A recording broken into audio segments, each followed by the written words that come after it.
11 has always been fairly unbusy most of the day. Recently, they become an Amazon drop site, and the traffic is beginning to increase to this particular corner.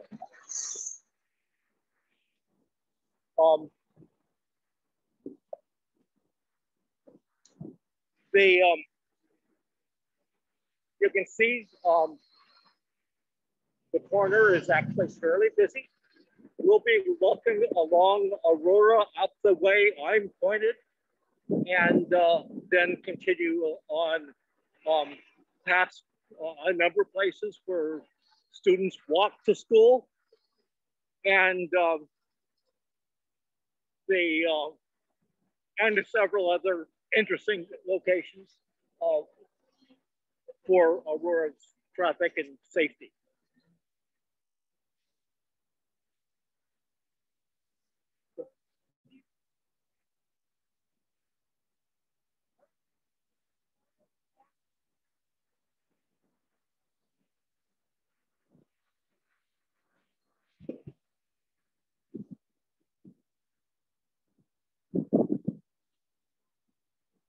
There's a screen on here. I can't read what it is.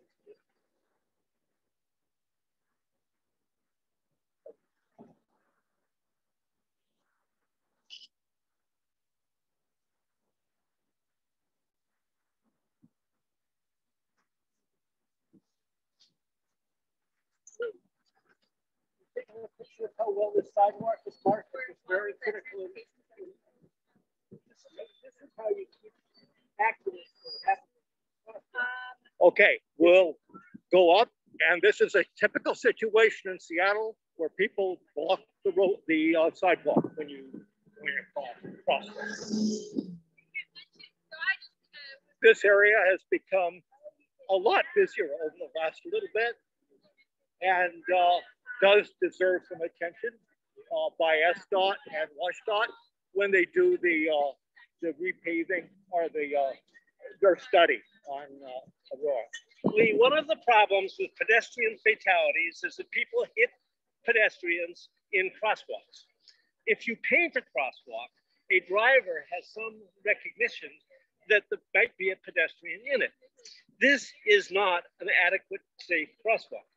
Vision Zero does not have to have more money or new strategies to paint the most dangerous crosswalks in Seattle. You cannot find a better example of SDOT maintenance leaving the pedestrians totally in the lurch by just not painting a crosswalk. And this movement here is to come up here, swing right around this and join out Aurora, and there is no indication that this is a heavily used pedestrian zone. So this is typical of what doesn't need reimagining, it just needs maintenance.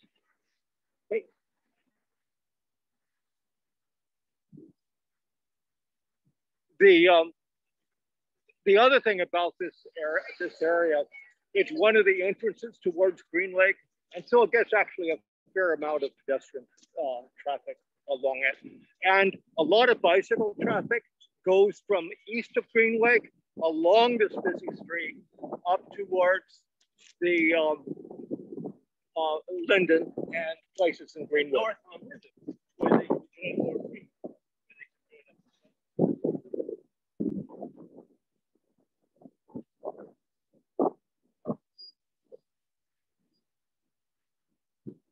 I have a picture on our website that I can show you for this area. It was taken at about this location. And at that time, it was taken about 1940. And at that time, there were sidewalks at least 2 to 3 feet, probably more than that, wider than the current sidewalk. This whole business area was a thriving business area with lots of stores. It's becoming, it disappeared for a long time. It's becoming a little bit more business-like. Here's a PCC market that just recently, a few years ago, was created. This is a big view back that pub's outdoor dining area blocks all but about 30 inches of the sidewalk. It is utterly out of code of any SDOT regulation for a outdoor dining area. And every summer, it almost totally blocks the sidewalk. There is never any enforcement of that kind of incursion on the pedestrian space. The place he's talking about is that covered across the way. I'm not sure if it's so dark that I can't phone myself.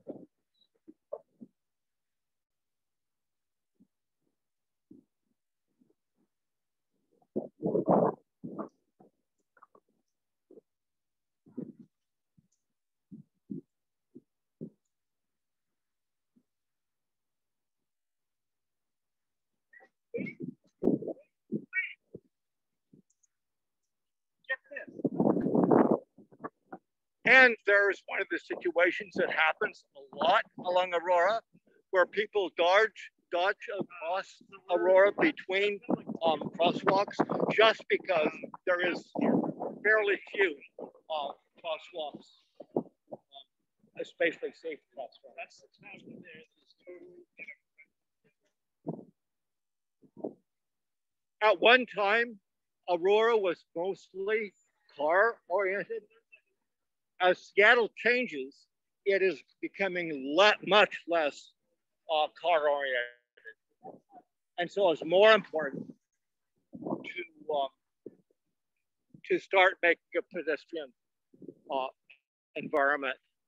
There's a bicyclist. He is crossing at a legal crosswalk, but is not signalized and a little bit potentially dangerous. Lee, it looks like Doug has taken the highest riders route in Seattle for Metro. The E-line.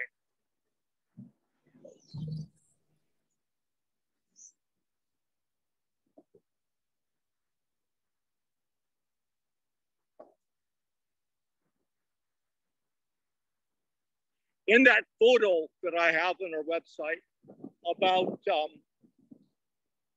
Aurora, this at one time was a major theater, the Aladdin Theater. And again, the sidewalk here was probably 10, 12, 13, 14 feet wide. People were around a lot. There were bicycles and lots of space for people.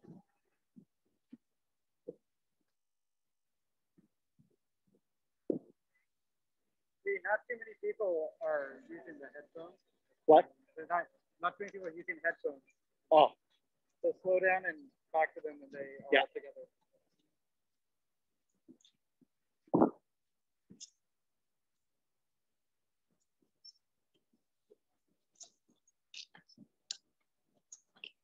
I have a few photos of a few handouts here about this area.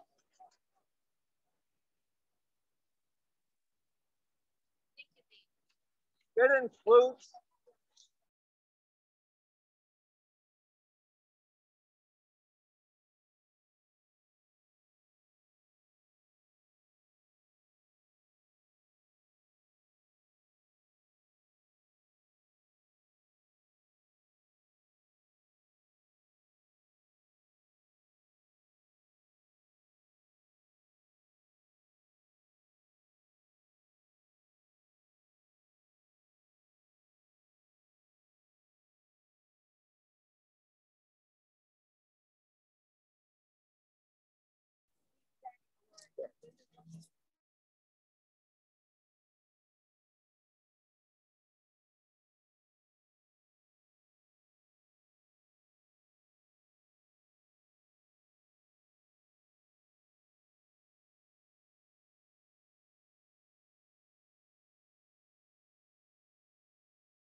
I can hold it better with this hand.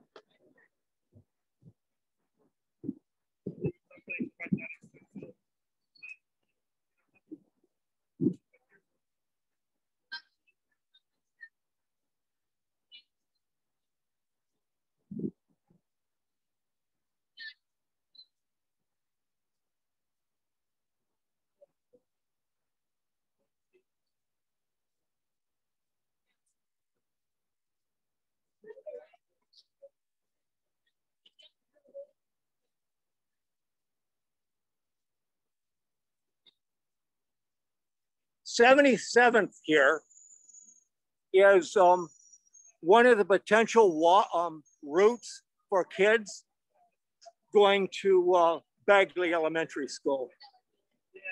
The system is hard to beat. I can already tell you who's going to be the next mayor. I can already tell you.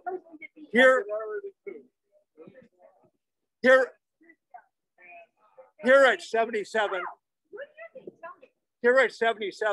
we've come to one of the major routes for kids going across to Aurora to Bagley Elementary. The street is a greenway. You can see down the street there are devices. This is one of the low traffic streets that approaches Bagley, and it's a fairly safe route to go.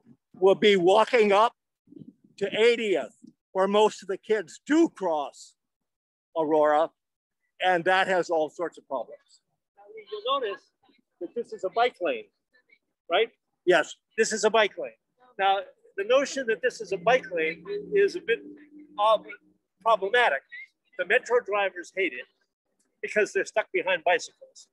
It is totally dangerous for bicycles.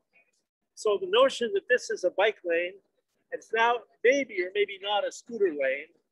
Yes, SDOT tried to say it's not a scooter lane, but they also say you can't ride on the sidewalks. So the only place that SDOT says you can ride an e-scooter is in these two northbound lanes. And what that means is that people will ride either on the sidewalk or in the bus lane where SDOT says no e-scooters are allowed, which is an obvious right answer for safety of everyone, to say nothing of the fact that this is the most important and largest metro transit line in the system. But it's also a bike lane, which is very curious, right?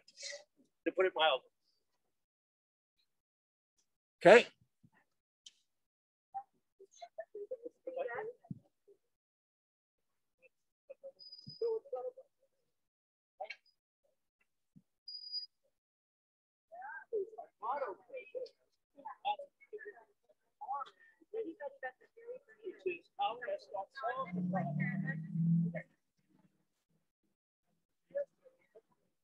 Yeah.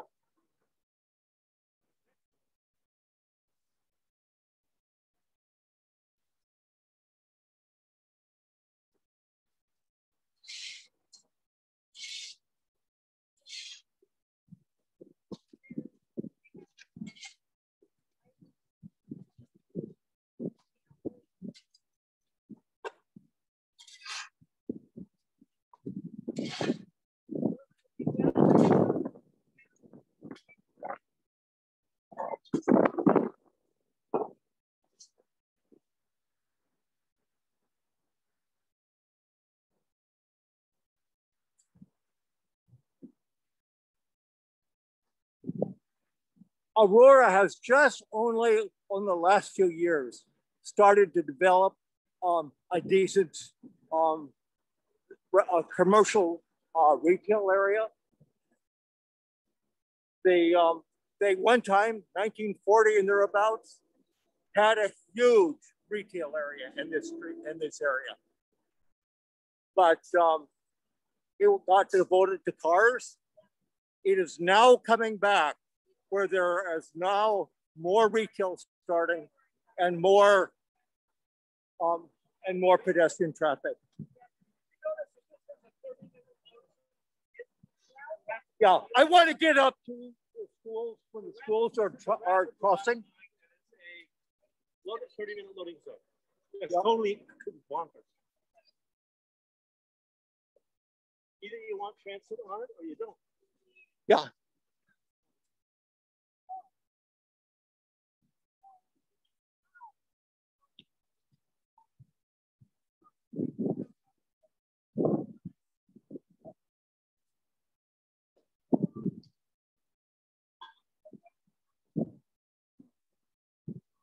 Unfortunately, the traffic pickup along many of our city streets is not nearly at the level that it is at a lot of locations.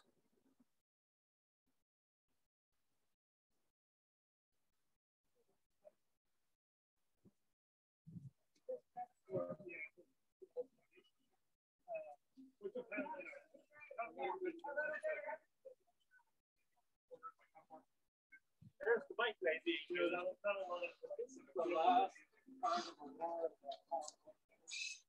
Unfortunately, there are no locations where bikes can easily go north-south along areas. Aurora is one of the few areas it is legal throughout Seattle in a bus-only lane for a bicycle to ride. Up until a few years ago, this area here did not have a lot of retail. There were mostly traffic oriented. And then there was a famous Tubby and Chubby low budget store. But it's becoming a lot more retail. The flavor is becoming much more retail oriented.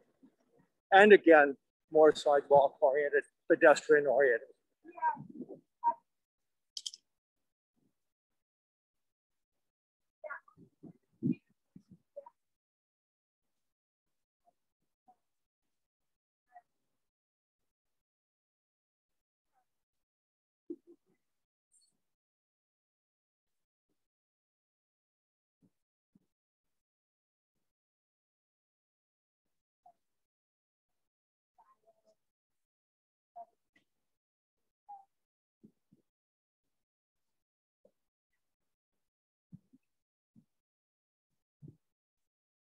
Now, Daniel Bagley Elementary School is just down here, half a block away. Most of the kids do cross here.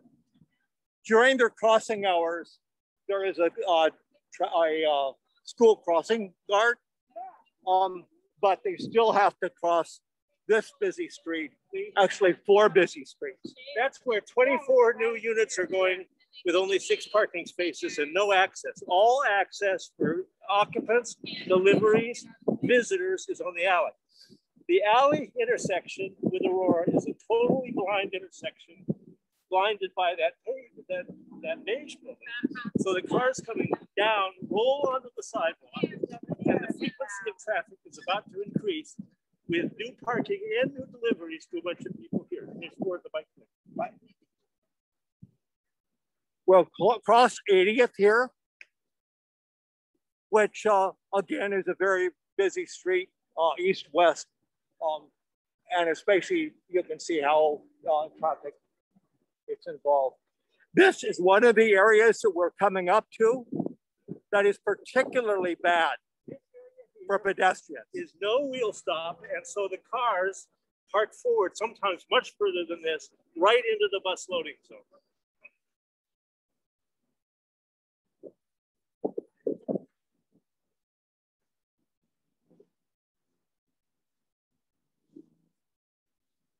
At this location, the sidewalk is not nearly as bad as it will be a few feet away. This is a location in the bus loading zone with an utterly inadequate sidewalk. Yeah, the people standing at the bus stop are partly hidden by this tree. The sidewalks are fairly narrow. Also open so that the rear door opens on. One of the things that we have to to figure out some way around. The right-of-way widths are fairly narrow. Trying to squeeze the right-of-way.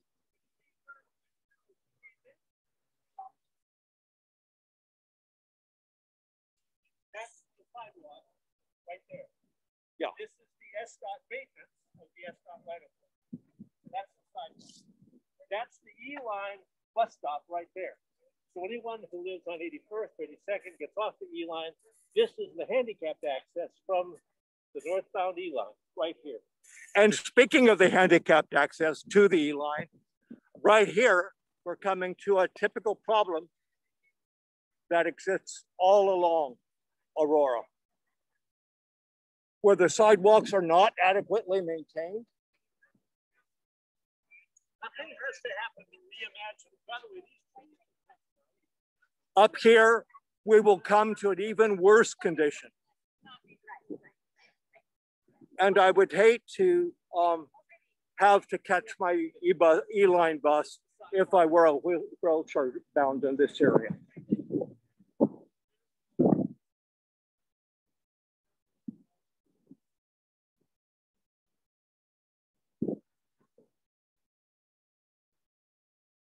Here is one of the problems. Oh, going the wrong way on the street. One of the problems along Aurora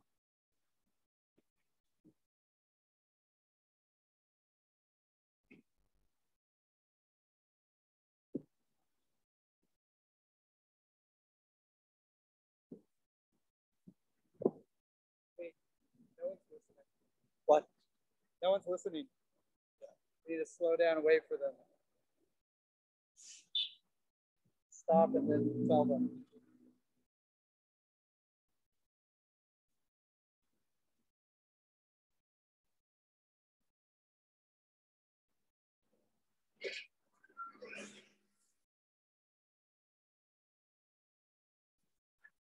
Now we're coming up to one of the traditional problems that Aurora has. It's a sidewalk. The whole right of way is very narrow, 90 feet. In that, they try to cram four traffic lanes, 4 through traffic lanes, 2 bus lanes, a median, a small little sidewalk, and the result is this. Can you imagine a person in a wheelchair trying to get by? They're trying to climb trees in as well. Trees are one of the things that are important for a city. But look what the problem is. We need to do a better job in plant them in the right of way and not have them take up. This, regardless of what they do with the concrete and the sidewalk at this location, the roots of a tree like that will continually break the sidewalk up. Yeah. And you can see the problem right here.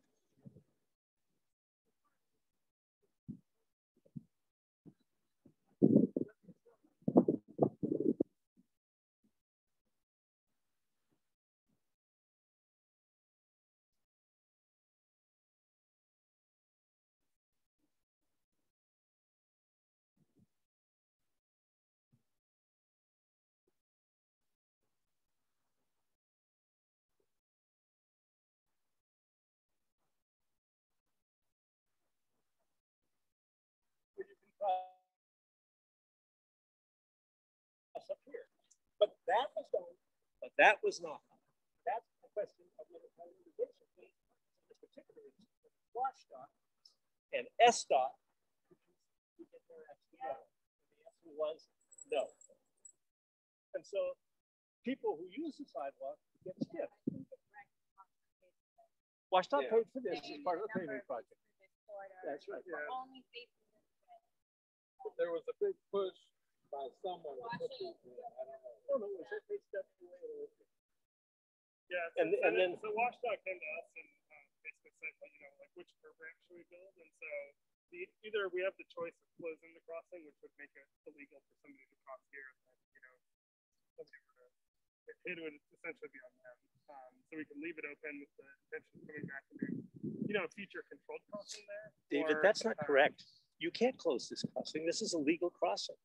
But if you put up a sign that says crossing closed, Like it becomes legally closed. And yeah, you wouldn't put it back here. But you might fix this.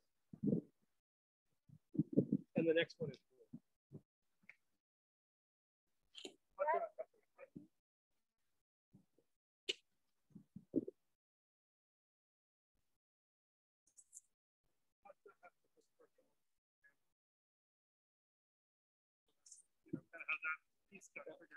SDOT is responsible for the vegetation management. So as the saplings grow off the tree, which is an automatic process, SDOT by the end of the summer, this will be impossible because SDOT will not be here this summer. It was never here last summer. It's just a question of whether this isn't a question of reimagining Aurora. It's a question of maintaining the simplest infrastructure that the citizens have a right to expect. This is just an ADA. This is an ADA joke. Sued, and this is a city liability. It's not these people's liability. This is a city ADA liability. Clear violation of ADA.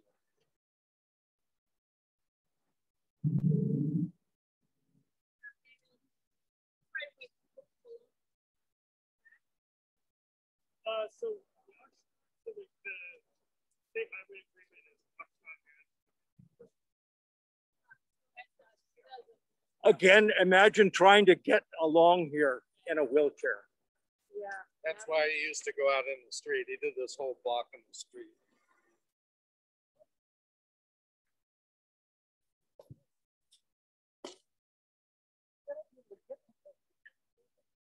This is the wheelchair access to that E-line stop, which is our most important rapid drive-by.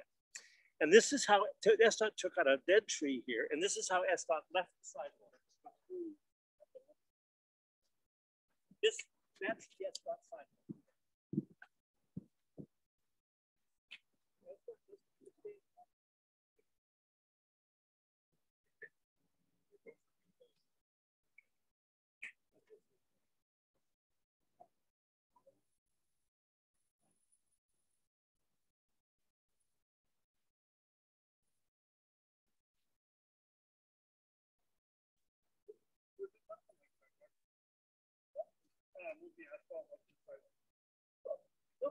It was the tree.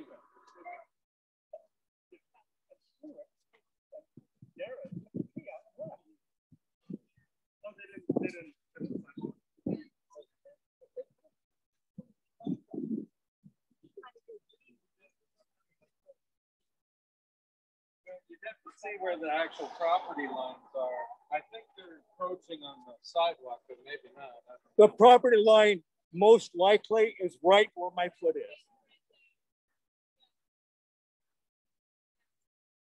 There's usually always at least 6 feet or 9 feet. It's 90 feet all the way from the south part of Green Lake, clear up to 100, just about 105th.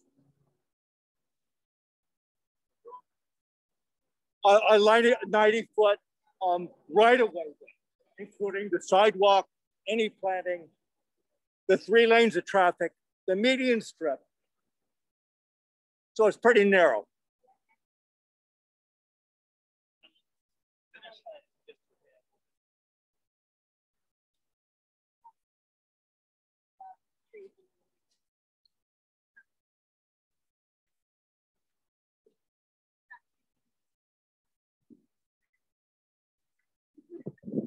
Right, but I want white.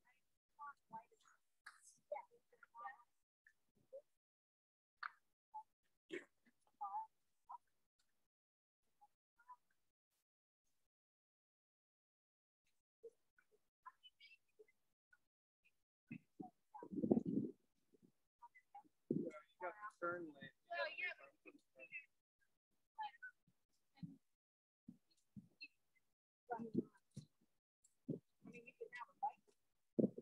That's why if this is all the same width, how come this one's twice as wide as those? That's why I think there's encroachment down there. There could be.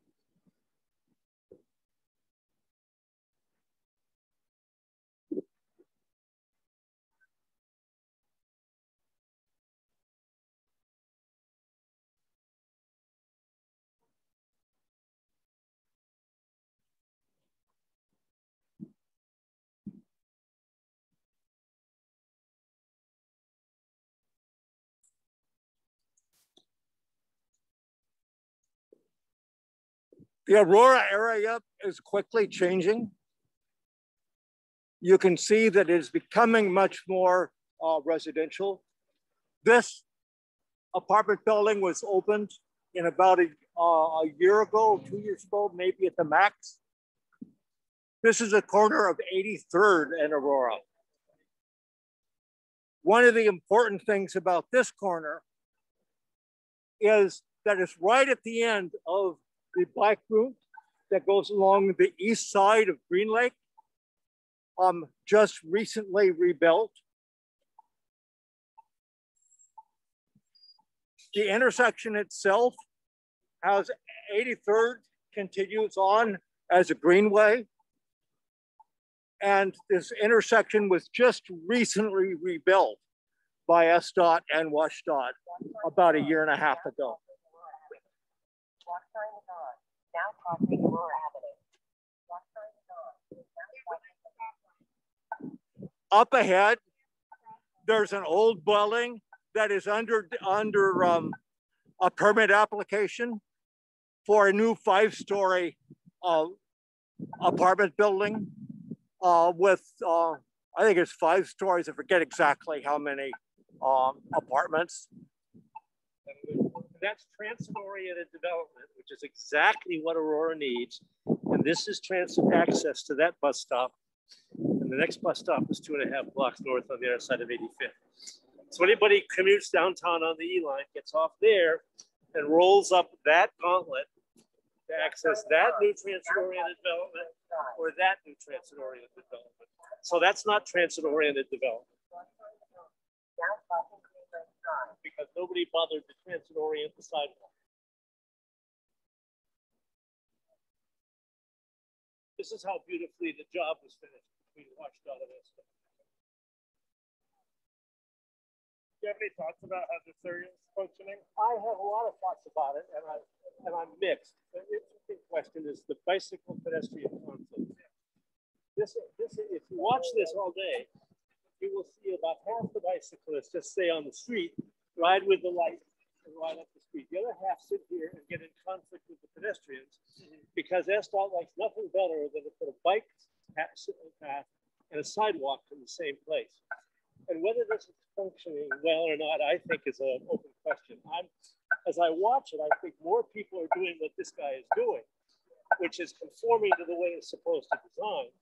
But it does mean that he on his bicycle coming up, and by the way, the bike lane in front of that building is blocked by a loading zone. And so to get on to the sidewalk up there, this thing here, you are blocked by, the bike lane is blocked by a loading zone. I've seen the UPS and the postman sit there. He says, I can't believe this. It's the weirdest thing I ever saw. Do this.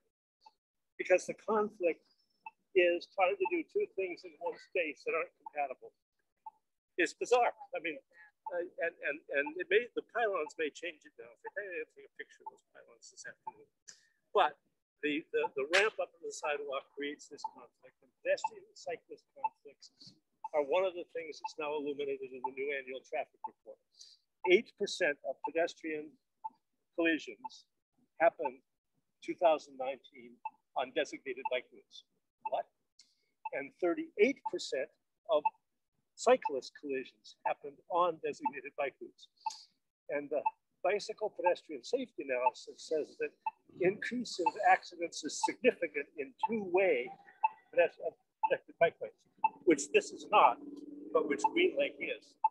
And so we're building things which, according to the VPSA, are yielding bicycle and pedestrian collisions.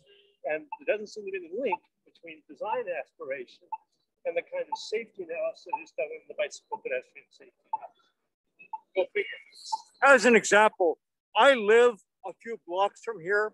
When I bicycle along 83rd, I often come down here. I used to come up here when they first opened onto this bicycle lane that they built across there. What I find is that because the light is green for cars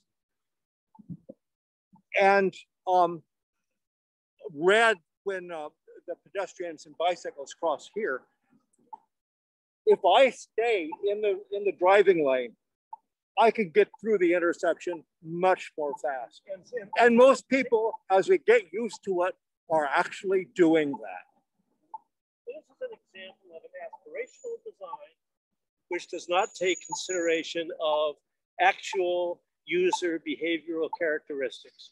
And when somebody like Lee has used it in one set of configuration and uses it in the new configuration and finds that the new configuration is less comfortable and convenient for him as a cyclist, you know that the design engineering has broken down because somebody's great idea about putting this in here, and this a lot of millions were spent here, actually did not take account of the behavioral elements involved in Lee, who is a neighborhood bicyclist.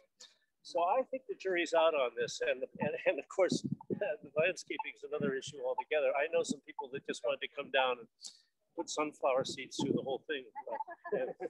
That's one of the purposes of these walks, is to get all sorts of ideas to help enlighten all of us so that things can gradually improve. I think it's commendable. Very important point about the failure of a safety strip across the sidewalk where it crosses the bike lane. I think it's commendable that SDOT and WSDOT tried to improve this intersection, and in my own view, they have made it much safer. However, there are lots of things that could have been done differently, and that's one of the things about continuous quality improvement that really works. To build something, to try it out, and then to analyze how it works, and then the next time you do it better at a different location. And nowhere here is there a bikes yield to peds sign. It doesn't. Bikes yield to peds has fallen out of the SDOT vocabulary, and I'm going to have some comments on Greenwood. We're collecting more data on this intersection because we collected a bunch. The previous condition, there were, unfortunately, we did have a couple fatality collisions between 83rd and 85th, and we're seeing how this is going to help it. Now we have a crosswalk on the north leg of the intersection. We also have a bike crossing there.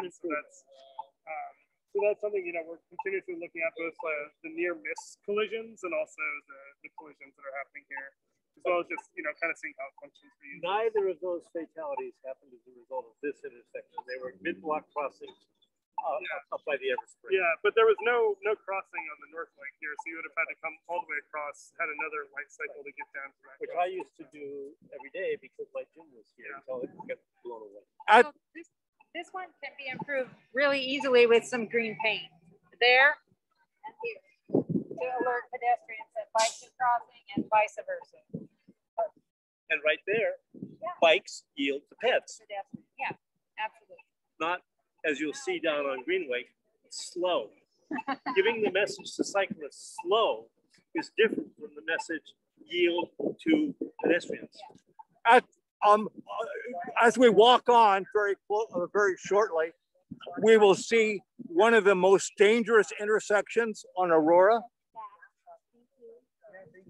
Yeah, take care. I'm gonna head back to my car. I have another meeting, but thank you for hosting. It's really nice to meet you. Yeah, if you'd like one of these. Yeah. Thank you. You're welcome. Okay. Good luck. Good to see you, Doug. Thank you. Nice to meet you. If I win, Doug, I'll count on you to help with the coordination piece. Okay, nice to meet you. Take care. Goodbye, everyone. Okay, thank you. Bye.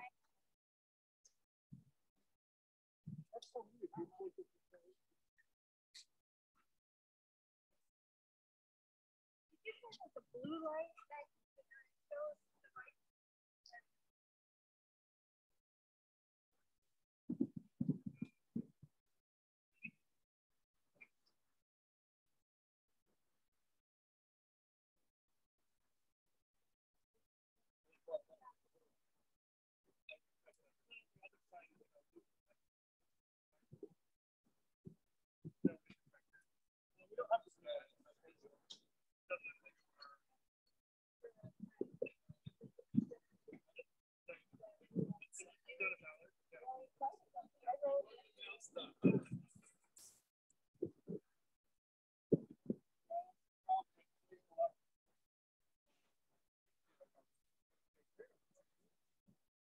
That stuff won't take care of it. They've already said that.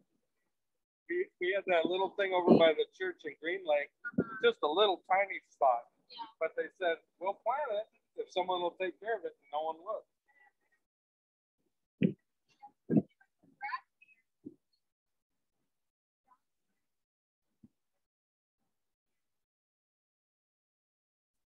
Even on the shoreline, I drive it every day. For about a year, 2 years, it looked good. Now all the weeds took over, so they just whack it off.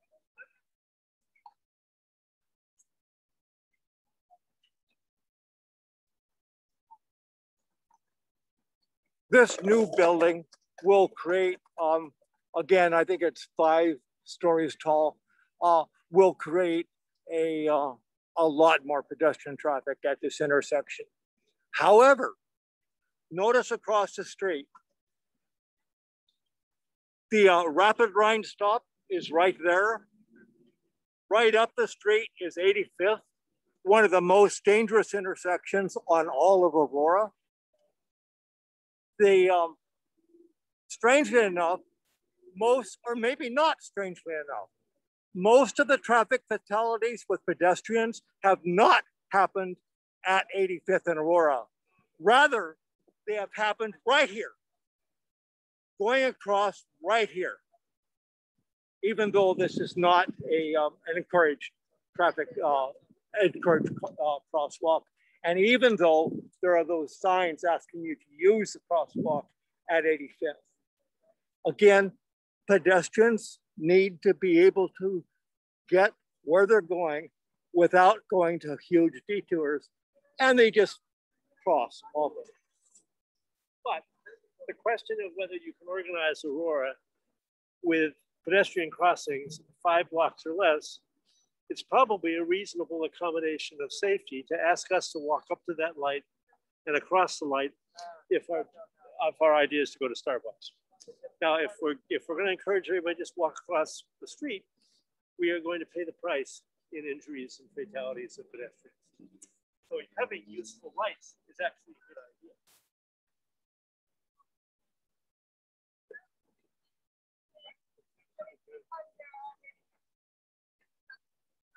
This is the location we didn't have the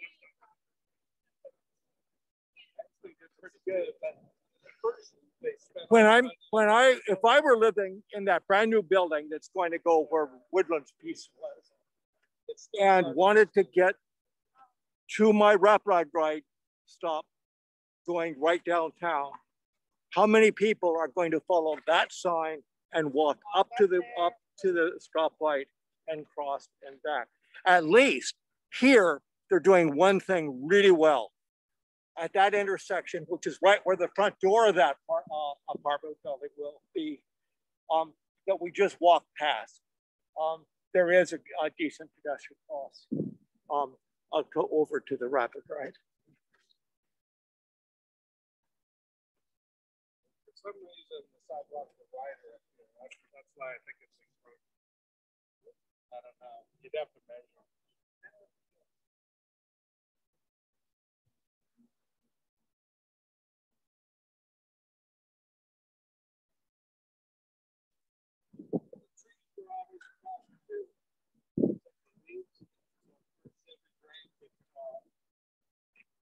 Yeah.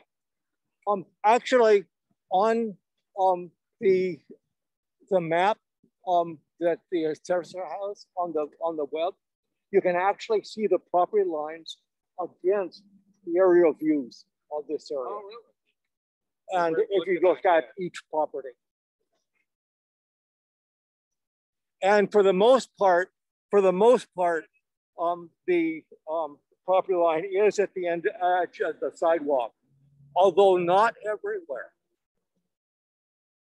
There are places that appear to encroach. Yeah, when you look at the old pictures, this place has changed so many different times. Yeah. I mean, they used to have a parking lane down the middle. Yeah, you park cars down the middle. Yeah. It's all gravel center of the parking lot.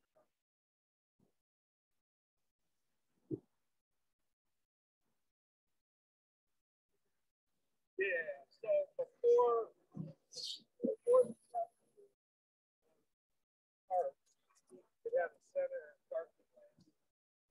Again, this isn't quite as bad as a lot of areas, but that tree is eventually going to lift that sidewalk. Again, we have to figure out a way to keep trees, but also at the same time have passable sidewalks. It takes a lot of thought to really figure out how we best want to utilize the limited right-of-way that we have.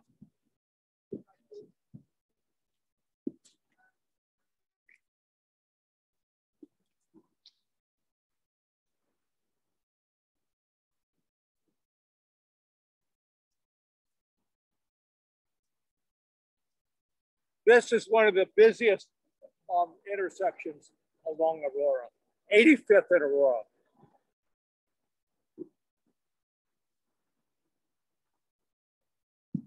This is a heavily used pedestrian intersection, and SDOT can't paint the crosswalk.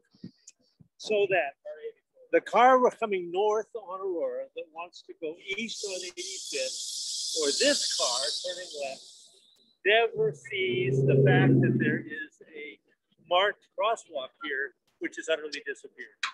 So there is no advice to the driver that look out for pedestrians might be a good idea. And here you see where the problem goes. This is a simple problem with maintenance.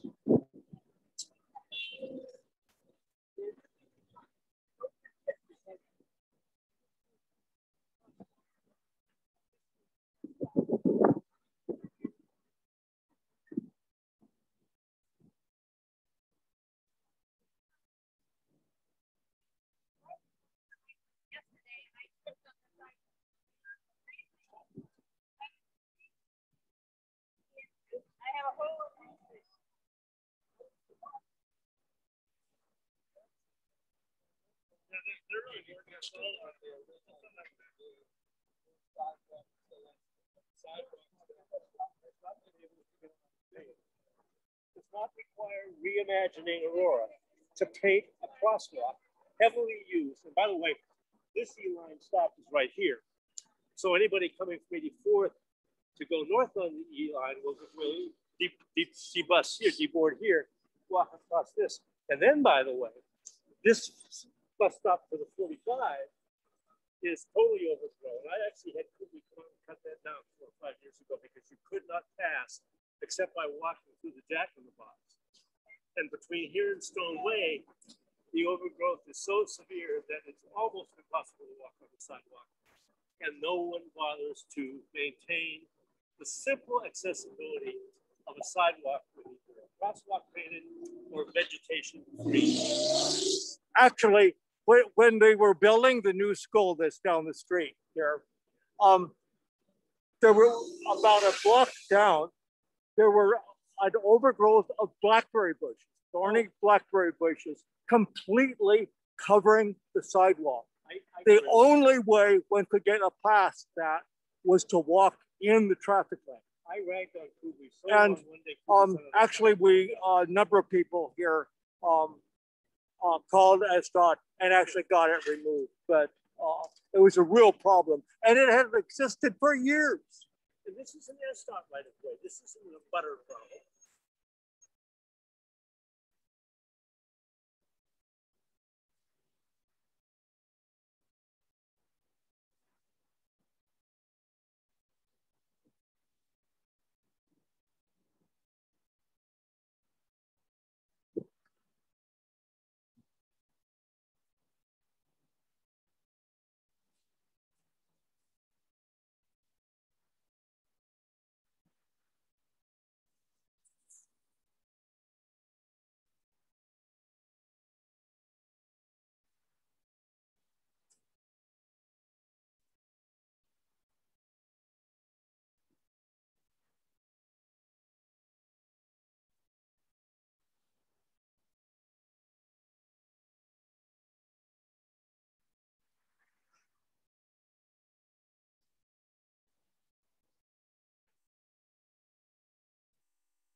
Part of their deal must have been to build this was to give extra sidewalk.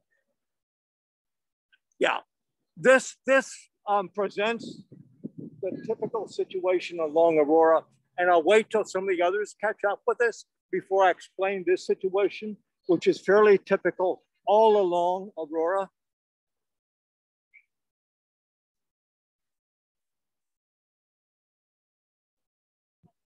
Okay.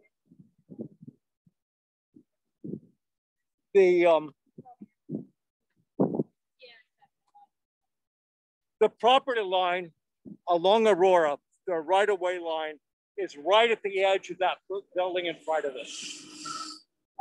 It used to be that you could build right up to the property line. For the last many years, for the last couple decades, it's been required that you have a 5-foot setback. It varies in places, but it's about 5, 6, 7-foot setbacks from Aurora. And so the newer buildings have more sidewalk.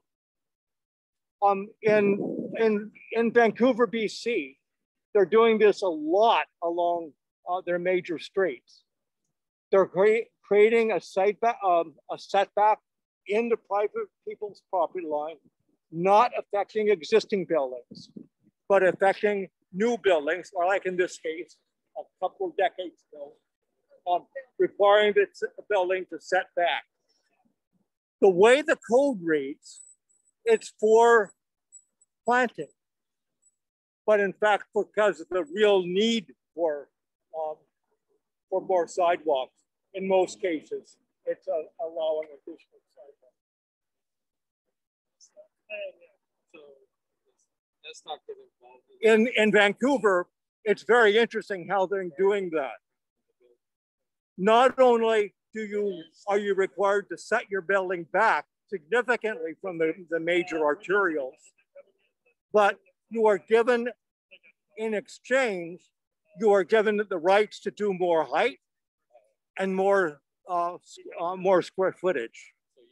In addition, in Vancouver, you can build right out to the property line, but at the street level, it has to be as an overhang, so that there's an arcade that you walk down, and a number of places in Vancouver are like that.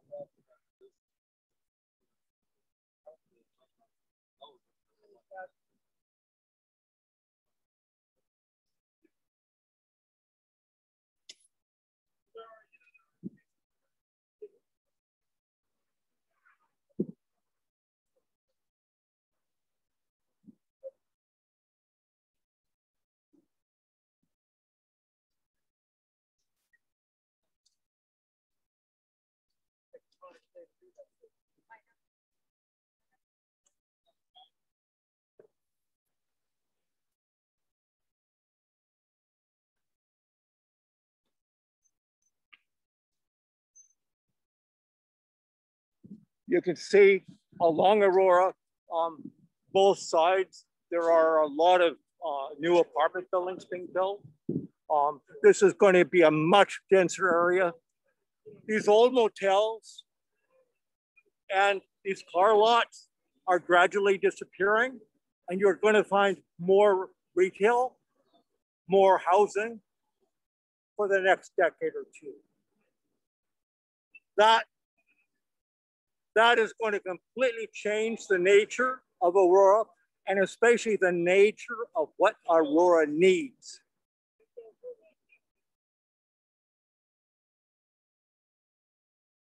Because there is no separate bike path or bikeway, lots of bicyclists, including myself actually, have gotten used to using the sidewalk along Aurora. In this case, there's no bus coming, so he's safe, but he's missing he's allowing us to get by.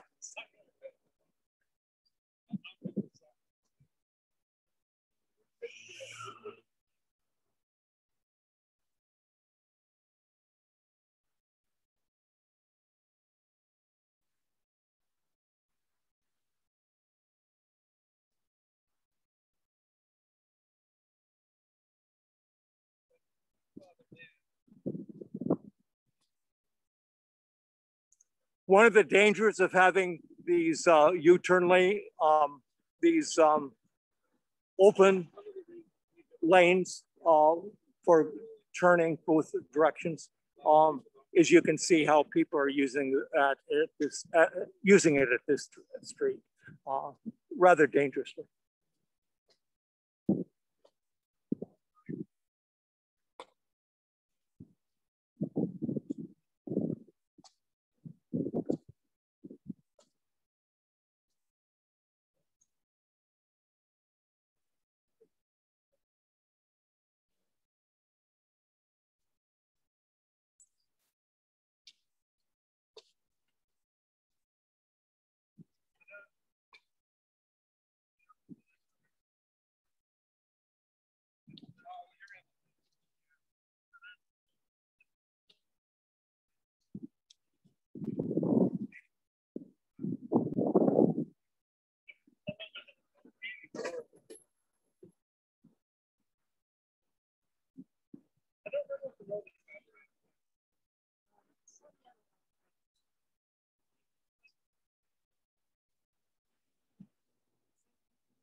Along this area of Aurora, you probably noticed the gradual change that's happening along Aurora. The old hotels, the old car lots are gradually disappearing, and the new residential buildings and new retail is becoming more prevalent. And that's going to increase, and it's going to increase in speed over the next year and over the next decade.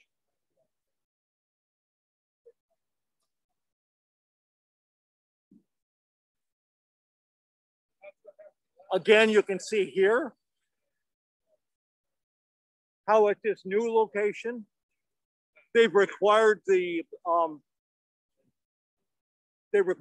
new building to set back further from the street, giving more place for trees to grow, for coverage, and more space to walk.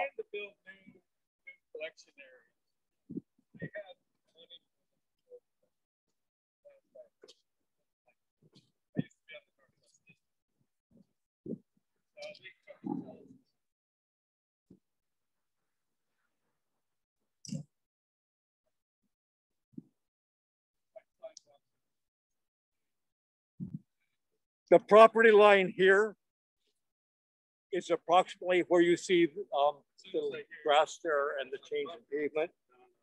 You can see how the property line is set right back from the street for wider sidewalks.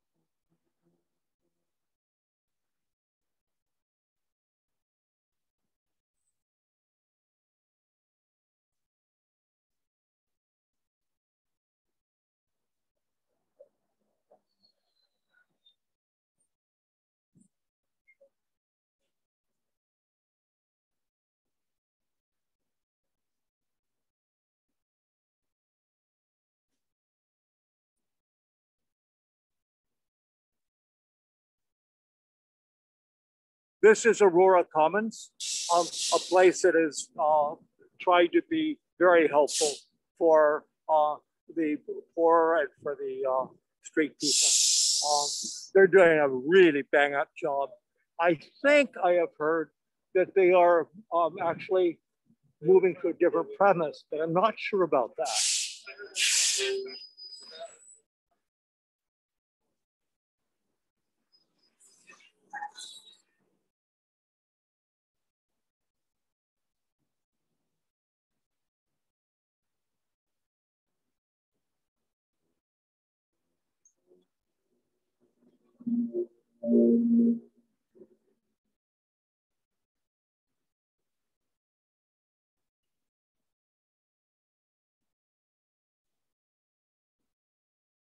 This is at 90th.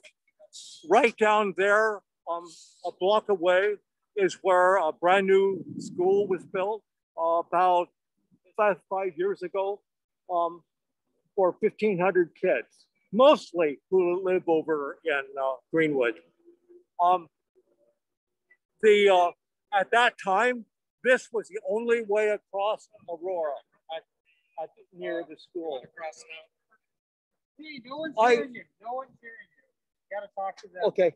Let's go across while we have the chance. Wait. I almost got my feet run over at this location. I was standing here talking to Councilmember Juarez about the problems getting across here. And I was right here, and she, right there. She was standing over there. I was looking away from the intersection. A massive trailer truck tried to turn the corner. And I looked at her and her expression completely changed. I looked around and jumped to the side, and the truck's trailer had come up and come within a foot of me. Now this location has been improved by making another location. However, because of where the school's entrance is, most of the kids still try to cross at this location. And in a second, I will show you the danger of that.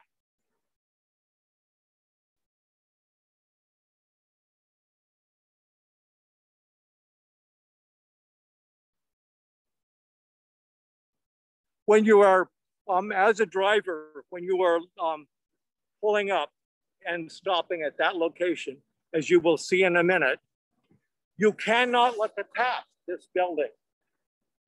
And yet there are all sorts of kids going across right there. The driver's trying to peer around the corner. And and puts the kids crossing in danger. To show an example, that is what a driver will see if he's trying to look to see whether he can turn left.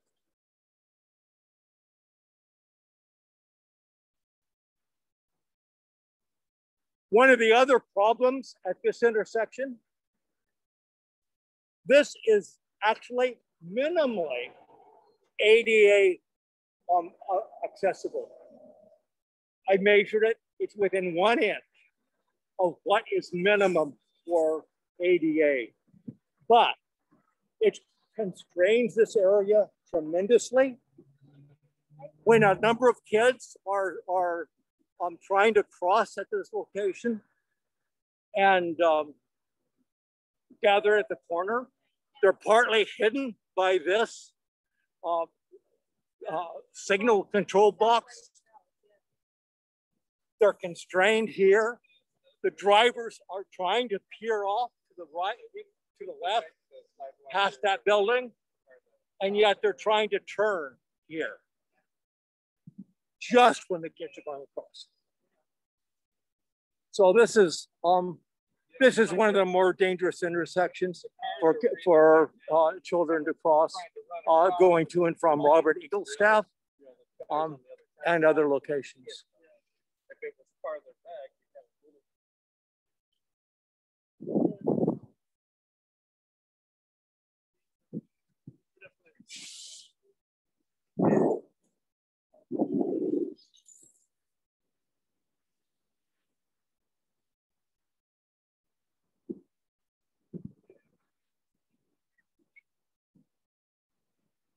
Again, one of the problems, this is one of the few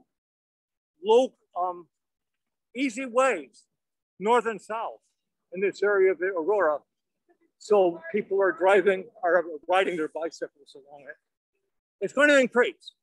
As electric bikes become more predominant, there are going to be more and more electric bikes and more people riding.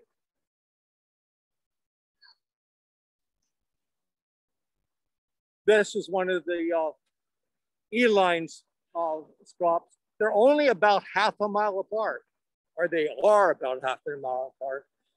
So it makes people having to walk a long way. If they have to cross Aurora, halfway down, walk up to a signal, and then walk back down, often that can be up to half a mile that they have to walk to get to the bus.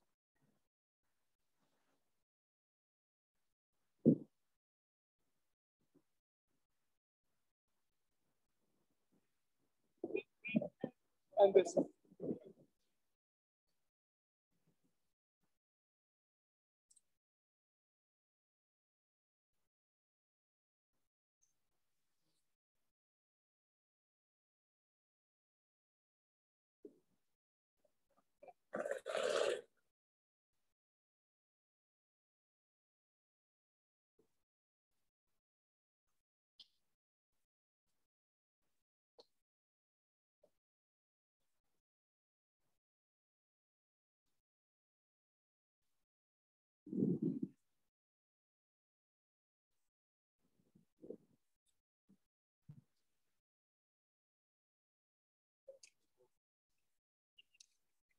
I guess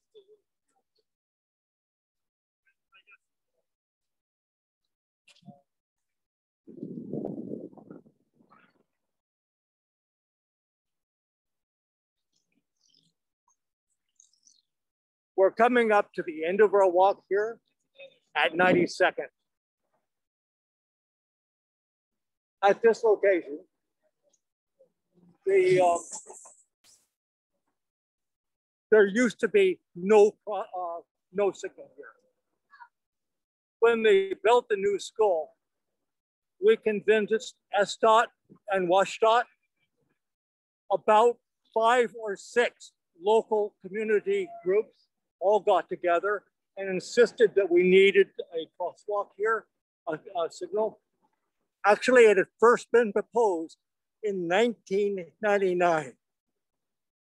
It was against SDOT's and WSDOT's policy at that time to have one so close, only 2 blocks away from another intersection, signalized intersection. But SDOT and WSDOT, realizing that the kids needed a safer way to get to and from school, did install this crosswalk, this signal. And one of the benefits about that, it's on 92nd, which is in line with the 92nd overpass as it gets across I-5. So it has become a major east-west connection point, and it's much safer. At this location, they installed a median that people cannot go across, requiring a right in, right out to this street, allowing bikes to go across the street, and allowing pedestrians to get across fairly safely. So this is one of the good examples of what SDOT and WSDOT in combination did. WSDOT said, hey, that's against our written policy. And so they said, we'll go back. SDOT said, yeah. And they said that if SDOT guaranteed to pay to take this out after it was put in and it was proving to be dangerous, they would okay it. SDOT said, okay, we'll make that agreement. And since then, this has become a much safer intersection. The amount of traffic for pedestrians and bicycles has increased. The amount of collisions with either pedestrians or bikers or between cars has markedly decreased. So WSDOT went back and said, hey, we're changing our policy. And that change in policy is allowing some new crosswalks and pedestrian signals to be built on Lake City Way. So the activity of people trying to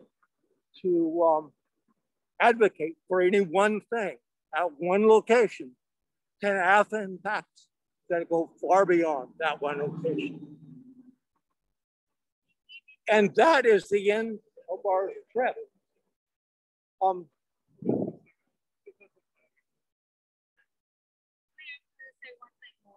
Before we leave.